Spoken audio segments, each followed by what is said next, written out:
ප්‍රවීණ ගායන ශිල්පී මිල්ටන් පෙරේරාගේ පුතණුවන් වන ප්‍රියංකර පෙරේරා ගායන ශිල්පියෙක් විතරක් නෙමෙයි රංගන ශිල්පියෙක් විදිහටත් අපි දැන හඳුනාගත්ත චරිතයක්. ඉතින් මේ සුන්දර කලාකරුවා වෙනුවෙන් ඔවුන්ගේම මිතුරන් පිරිසක් විසින් සංවිධානය කරන හරි අපූර්ව ප්‍රසංගයක් ගැන අපිට දැනගන්න ලැබුණා. ඒ සුපුන් සඳක් මියසි රාත්‍රිය පවත්වන්නේ දෙසැම්බර් 6 වෙනිදා PMI CH එකේදී. ඉතින් අපි කතා කරේ මේ පිළිබඳව. ඇත්තටම කිව්වොත් මේ ප්‍රසංගයේ සංවිධානය වෙන්නේ මගේ උවමනාවකට වඩා මගේ මිතුරන්ගේ තියෙන දැඩි උනන්දුව උවමනාව මත. මම ඉන්නේ අසනීප තත්ත්වයෙන්. මම කාලයක් තිස්සේ කිසිම ප්‍රසංගයක් සංවිධානය කළේ නැහැ.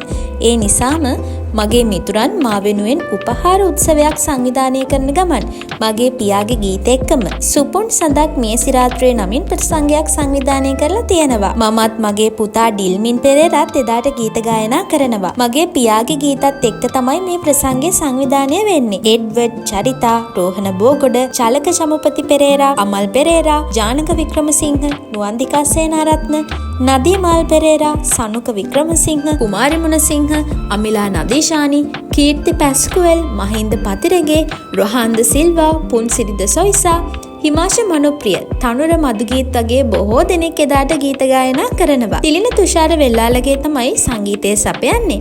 එදාට කතනය සිදු කරන්නේ කැලුම් ශ්‍රීමාල්. මට ආදරය කරන ආදරණීය රසිකත්වයට බොහෝම ආදරෙන් ආරාධනා කරනවා එන්න එදාට ඇවිත් අතීත මතකයන් එක්ක ගීත රස විඳින්න කියලා. මම මගේ ජීවිත කාලය තුල උපයාගත් වත්කමක් වේ නම් ඒ තමයි මමයි මගේ බිරිඳ දිල්හානි එකතු වෙලා හදපු මේ ගෙදර. අපි දෙන්නගේ දරුවා සහ මගේ මිතුරු පිරිස. මම වැටෙන හැම තැනදීම මාත් එක්ක ඒගොල්ලෝ හිටියා. අදටත් එයාලා මා එක්කම ඉන්නවා. එයාලගේ උනන්දුවෙන් තමයි මේ ප්‍රසංගය සංවිධානය වෙන්නේ. දැනට අවුරුදු 7කට විතර කලින් ඉඳන් තිබුණු යම් රෝගී ලක්ෂණ නිසා තමයි අද මේ තත්ත්වය මට උදා වෙලා තියෙන්නේ. ජීවිතේ හැටි ඔහොම තමයි ඉතින්. හැමදාම එක වගේ ඉන්නත් බැහැනේ. සීනි සහ ස්නායු ආබාධයක් නිසා කකුලක් ඉවත් කරන්න සිදු වුණා. ඒ එක්කම වකුගඩු රෝගයටත් මුහුණ දුන්නා. දැන් ප්‍රතිකාර නිසා යම් මට්ටමක සුවෙන් ඉන්නවා. ඔය අතරේ බයිපාස් එකකුත් කළා. මේ කාලය විවිධ ශල්‍ය කර්ම වලට භාජනය වෙන්න මට සිද්ධ වුණා. මම ගොඩාක් කැම්බීම ಜಾති ශරීරයට හිතකර දේවල් තමයි දැන් මේ වෙනකොට පාවිච්චි කරන්නේ. එහෙමයි කියලා පැන් රස නොකා ඉන්නෙවත් නැහැ.